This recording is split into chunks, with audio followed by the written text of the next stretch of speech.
వినాయకుడిని దర్శించుకునేందుకు భక్తుల రద్దీ గంట గంటకి పెరుగుతూనే ఉంది. దర్శనం భక్తుల కోసం ఎలాంటి ఇబ్బందులు కలగకుండా నిర్వాహకులు ఏర్పాటు చేశారు. వృద్ధులకు మహిళలకు ఎలాంటి ఏర్పాట్లు చేశారో మనతో పాటు కొంత కమిటీ సభ్యులు ఉన్నారు, వారిని అడిగి తెలుసుకుందాం. ముఖ్యంగా మేము హైదరాబాద్ గణేష్ ఉత్సవ కమిటీ తరఫున దాదాపు ఒక 2000 మంది వాలంటీర్స్ నియమించడం జరిగింది. లైన్లో ఉన్న వికలాంగులను కానివ్వండి, వృద్ధులను కానివ్వండి, గర్భిణీ స్త్రీలను కానివ్వండి, చిన్నపిల్లలు ఎత్తుకొచ్చి తల్లిదండ్రులను కానివ్వండి, వాళ్ళని అందరినీ గుర్తించి లైన్లో నుంచి బయటికి తీసుకొచ్చి ప్రత్యేక దర్శనం కల్పిస్తున్నాం.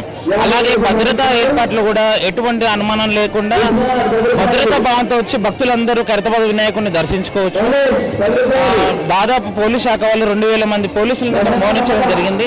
దర్శనానికి వచ్చే భక్తుల కోసం కూడా గర్భిణీ స్త్రీలు కానీ, వృద్ధులు కానీ, వికలాంగులు కానీ వారి కోసం ప్రత్యేక ఏర్పాట్లు చేస్తున్నట్టు నిర్వాహకులు చెప్తున్నారు. అయితే ఇక్కడ చూసుకున్నటువంటి అయితే భక్తులు కూడా గంట గంటకి పెరుగుతూనే ఉన్నారు. ఎలాంటి అవాంఛనీయ ఘటనలు చోటు చేసుకోకుండా కూడా నిర్వాహకులు మనకు భద్రతా ఏర్పాట్లు పటిష్టంగా చేసినట్టు చెప్తున్నారు.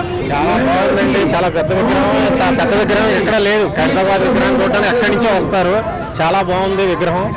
చాలా మంది జనాలు కూడా వస్తారు. మేము బీహెచ్ఎల్ నుంచి వచ్చాము. చాలా బాగుంది.